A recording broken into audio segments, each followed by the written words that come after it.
Olá, vamos tratar de um assunto complexo, delicado, relevante, mas necessário de ser tratado, que envolve o concurso para capitão da Brigada Militar. A Brigada Militar está selecionando os novos capitães que integrarão o seu quadro. E para isso, contratou uma instituição para aplicar as diversas fases do certame. Um concurso para capitão da Brigada Militar, cargo de representatividade, é composto por diversas fases. Uma prova objetiva, uma prova discursiva, uma prova oral, psicotécnicos diversos, provas de testagem física, e nós já estamos no momento da aferição dos conhecimentos através da prova discursiva. Sabemos todos nós que o edital é a lei do concurso. Sabemos mais ainda que os concursos devem se reger por critérios rígidos.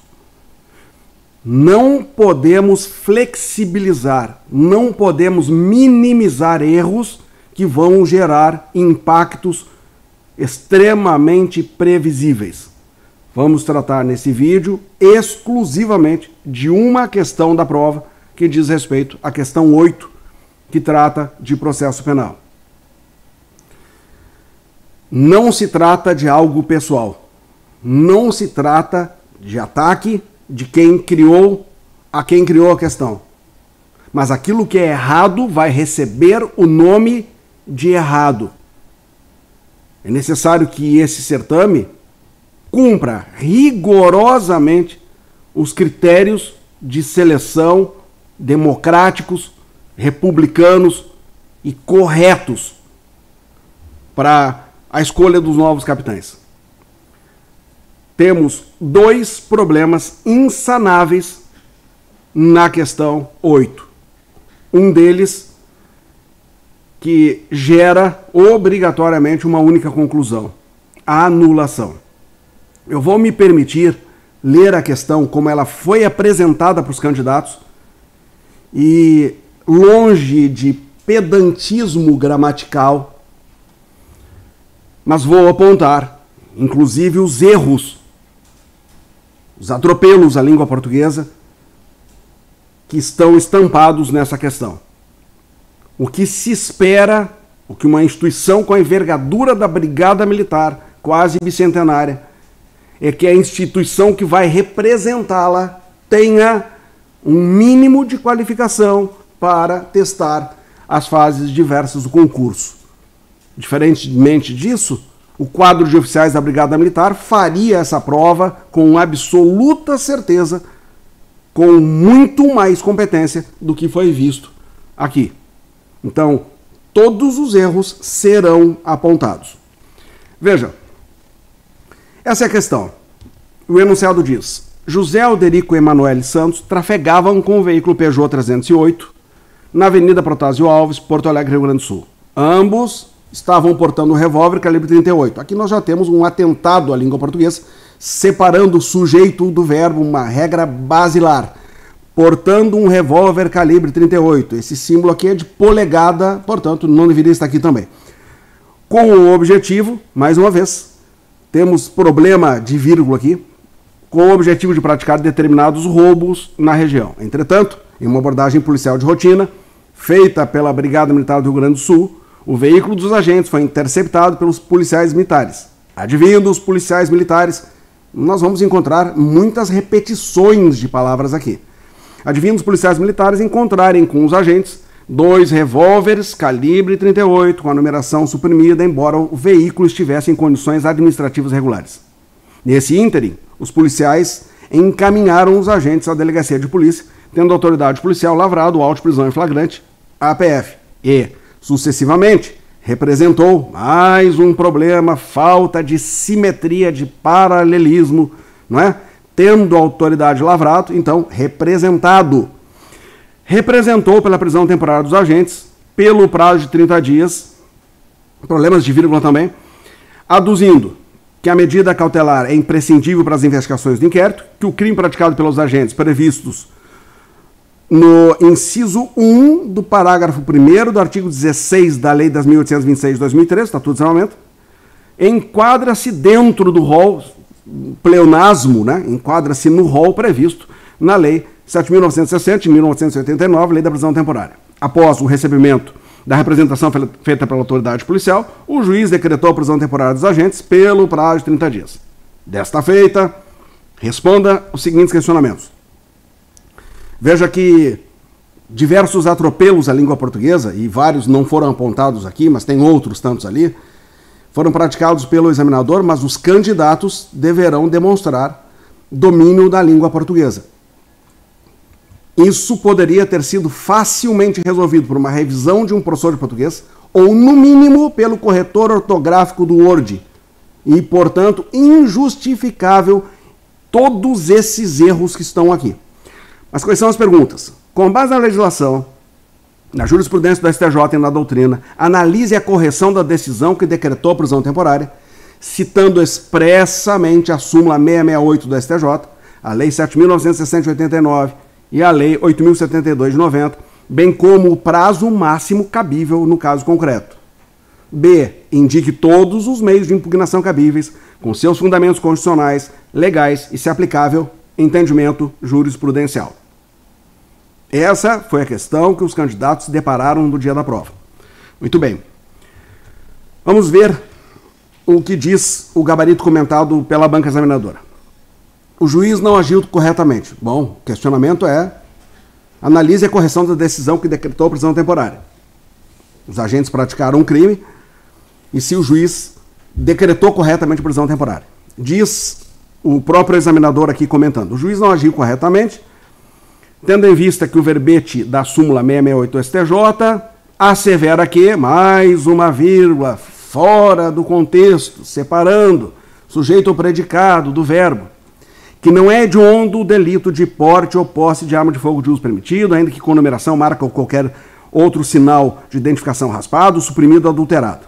Embora a lei número 13.497 de 2017 tenha incluído o crime de posse ou porte ilegal de arma de fogo de uso restrito no rol dos crimes hediondos, a referida mudança legislativa não afetou o entendimento da súmula 668 do STJ, que continua sendo aplicada ao porte ou posse de arma de fogo de uso permitido com adulteração. E aí ele faz referência à jurisprudência do STJ. Mas vamos um pouquinho à frente. Nesse SPEC, o crime praticado pelos agentes previstos no inciso 1 do parágrafo 1º do artigo 16 da Lei 10.826. Inciso 1. Ele vai fazer a mesma referência ao inciso 1. Vamos procurar por cores no item A2, A3 e A4. Mas veja, o crime de posse ilegal, irregular, de arma de fogo, acessório, ou de arma de fogo com numeração raspada, vamos ao Estatuto de Desarmamento 10.826. Vamos procurar, singelamente vamos procurar, singelamente. Artigo 16, parágrafo 1º. Nas mesmas penas incorre quem? Suprimir ou alterar marca, numeração ou qualquer sinal de identificação da arma de fogo ou artefato. Vamos voltar ao enunciado. O enunciado foi dito o quê? Que esses agentes, eles rasparam. Qual foi o verbo adotado pelo examinador? Portando revólver raspado. Portando revólver raspado. E portar está no inciso 4. Portar arma de fogo com numeração suprimida. E o examinador insiste no enunciado da questão, no gabarito comentado e na distribuição dos pontos com inciso 1.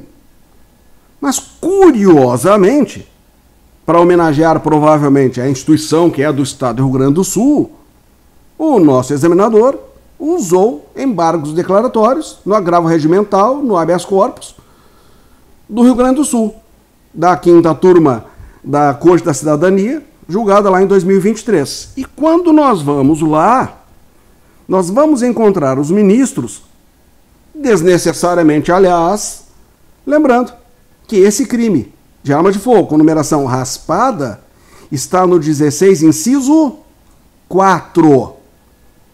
Ou seja, no próprio paradigma que o examinador busca, estava a capitulação correta, que, aliás, desnecessariamente eu precisar de um julgado para chegar à conclusão que a tipificação correta estava no inciso 4.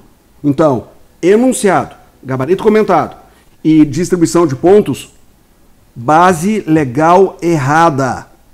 Mas ele vai em frente, então ele vai dizendo, não é considerado hediondo, visto que se trata de porte de arma de fogo de uso permitido, numeração suprimida, descabendo, portanto, a prisão temporária.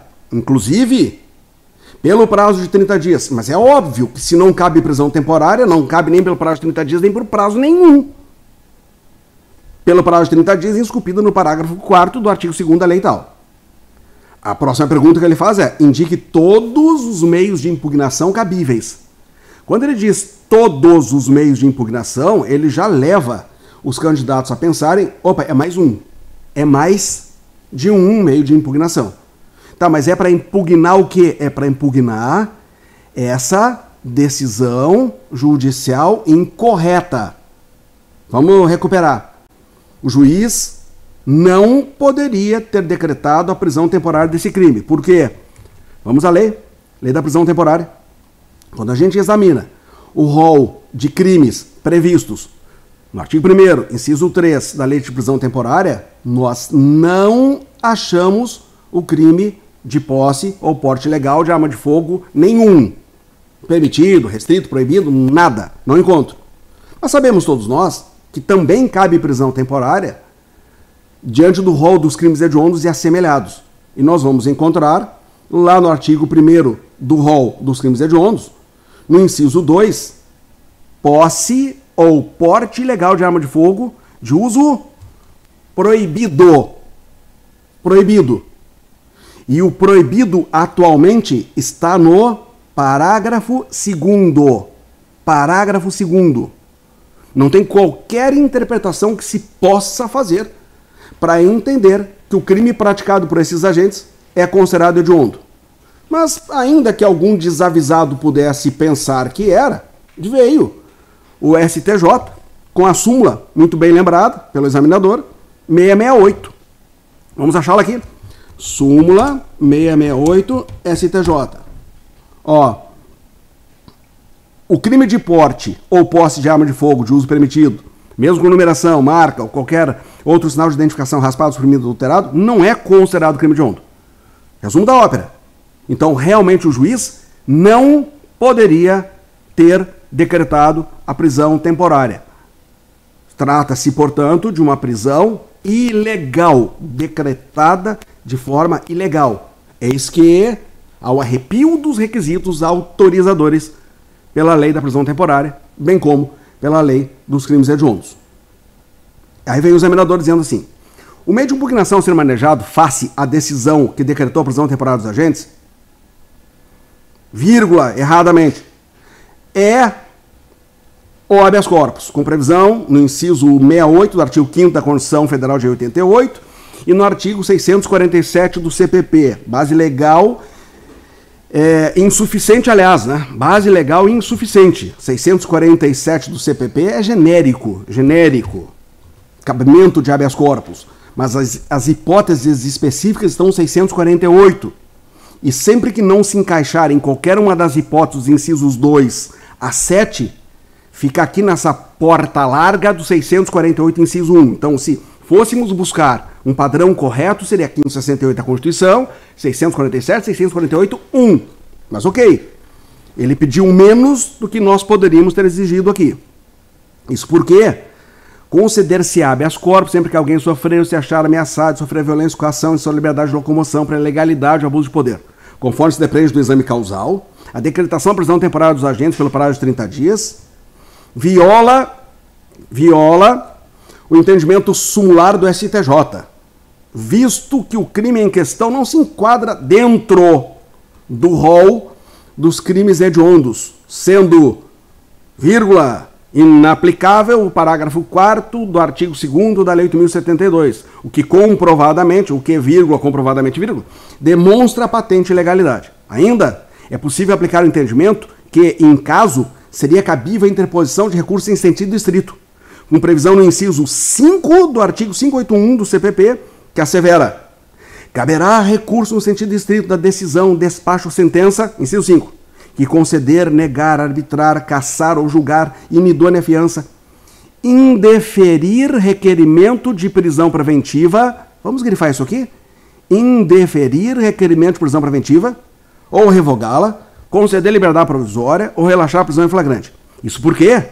Embora o rol das hipóteses de cabimento de recurso em sentido estrito previsto no artigo 581 do CPP seja taxativo, parte da doutrina da jurisprudência pátria admitem aplicação analógica do inciso 5 do artigo 581 do CPP nos casos de interposição de recurso em sentido estrito face, vamos lá, face a decisão que decreta a prisão temporária.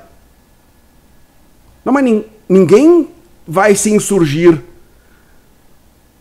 contra a decisão que indefere o requerimento da prisão temporária. O 581, inciso 5, não diz que cabe. 581, inciso 5, não diz que cabe recurso em sentido estrito contra a decisão que decreta a prisão temporária. Não diz. Diz aqui denega, que está escrito aqui, indeferir requerimento. Se o promotor de justiça requer decretação da prisão temporária e o juiz não a decreta, o representante do Ministério Público sobe ao Tribunal de Justiça em recurso em sentido estrito. Portanto, completamente desconexo com essa questão. Completamente desconexo. No máximo, teria que aparecer uma pergunta. Caso essa prisão, se fosse legal, e o seu pedido fosse indeferido pelo representante do Ministério Público, qual a medida cabível? Recurso em sentido estrito, por interpretação extensiva, como autoriza o artigo 3º do Código de Processo Penal. A medida em que ali só aparece prisão preventiva. Mas ok, nós temos um artigo 3º no CPP que admite interpretação extensiva e aplicação analógica. Né? O nosso examinador preferiu falar em aplicação analógica. Mais corretamente seria interpretação extensiva. Mas isso não tem nada a ver com a questão. Então nós temos um problema gigantesco aqui, insanável, que diz respeito à capitulação errada, feita pelo examinador. Errada. O crime que ele descreveu no enunciado não está capitulado. Existe um abismo entre incisos 1 e 4. E que não se diga aqui que o resultado seria o mesmo. Nós não podemos flexibilizar, nós não podemos minimizar, nós não podemos passar por cima de erros. Os candidatos, quando cometerem erros e vão praticar erros nessa prova discursiva, vão ser penalizados, alguns vão ser reprovados pelos erros. Mas os examinadores não têm o direito de praticar erros dessa monta. Essa questão não tem salvação. Ela precisa ser anulada, e de preferência de ofício, que não precise de provocação de ninguém, porque é evidente que essa questão poderá ser judicializada depois. Arranhar todo um concurso. Travar um concurso lá pelas tantas. Não se pode mitigar, fazer de conta que não aconteceu. Se, eventualmente, durante a prova, ou antes de começar a prova, tivesse um aviso lá no quadro de aplicação, na questão 8, onde se lê, inciso 1, leia-se inciso 4, ainda seria questionável. Mas a regra do jogo estaria bem estabelecida. Aqui, qual não foi a nossa surpresa, esse erro crasso de capitulação, que demonstrou inclusive desatenção, porque foi capaz de procurar um julgado no STJ e não teve capacidade de ler a ementa para saber que a base legal era outra. facilmente se chegaria a essa conclusão lendo o Estatuto do Desarmamento. Então não tem como minimizar aqui, então não tem outra saída, não tem solução aqui, senão anular essa questão. Mas vamos em frente. Nós temos problema aqui nessa questão, e também em algumas outras no concurso, que são os critérios, fatores e requisitos para pontuação muito mal definidos. Veja, referência à súmula 668 da STJ. Aparece onde? A1, A2 e B2. Quer dizer, então quer dizer que essa referência aqui está sendo pontuada em 3 itens diferentes, é isso? A2, nós vamos encontrar referência errada ao inciso 1 do parágrafo 1º do artigo 16 da Lei 10.826. Vamos encontrar no A3, vamos encontrar no A4. Depois, vamos encontrar referência ao parágrafo 4º do artigo 2º da Lei 8.072 no A2, no A3, no A4 2 vezes. Depois nós vamos encontrar referência ao inciso 5. Outro equívoco, assim, crasso. Vamos encontrar no B3 e no B4. B4 2 vezes. Ou seja, os mesmos requisitos sendo valorados em tópicos diferentes. E mais, aqui nós vamos encontrar, por exemplo, no A4, até um ponto, beleza? Mas quanto é que valia fazer referência ao parágrafo 4º do artigo 2º da Lei 8.072? Quanto é que valia isso aqui? Quanto que valia isso aqui? Inciso 1, que está errado, completamente errado. Quanto é que valia a informação de dizer que não se encontra no rol previsto na lei tal? Quanto é que valia dizendo que não cabia prisão temporária? Quanto é que valia dizendo que não cabia, inclusive, porque se não cabia, não cabia, pelo prazo de 30 dias? Quem é que vai decidir se isso aqui é 0,25, 0,25, 0,15, 0,2? Quem é que vai decidir? Ou seja, nós não temos critérios bem definidos para correção dessa prova. Nós temos, por exemplo, em outras disciplinas, um examinador que fez a questão e outro que vai corrigir. Ou seja, fica a critério de quem vai corrigir, dar os pontos que quiser. Então está faltando transparência. Transparência. Aqui nessa questão, por conta do comando errado, da tipificação errada dada pelo examinador, essa questão não tem cura. Poderíamos pensar, quem sabe, olha, vamos fazer o seguinte, vamos eliminar os tópicos desses dois grandes erros.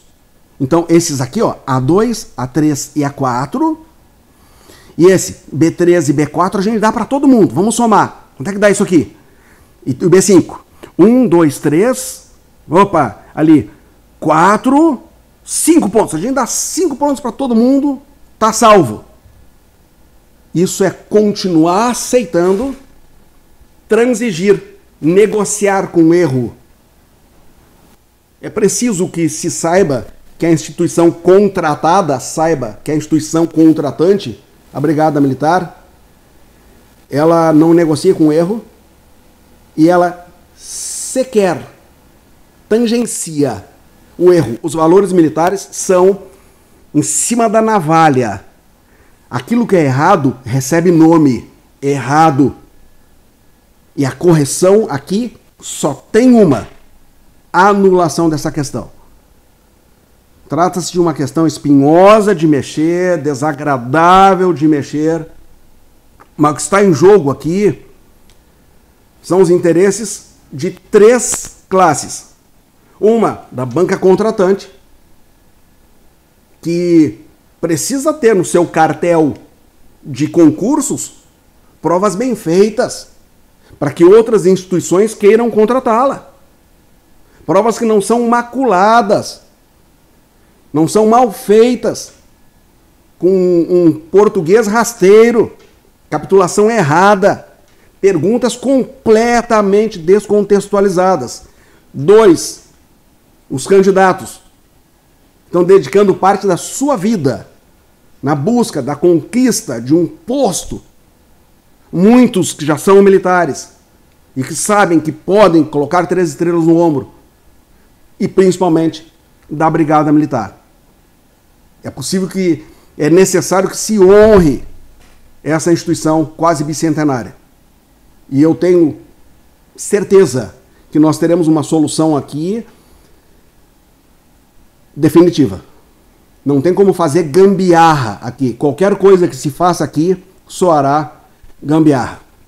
Alunos do SEDAX, os nossos argumentos de recurso, que eu espero que não sejam necessários, serão encaminhados para o WhatsApp de todos os senhores aí.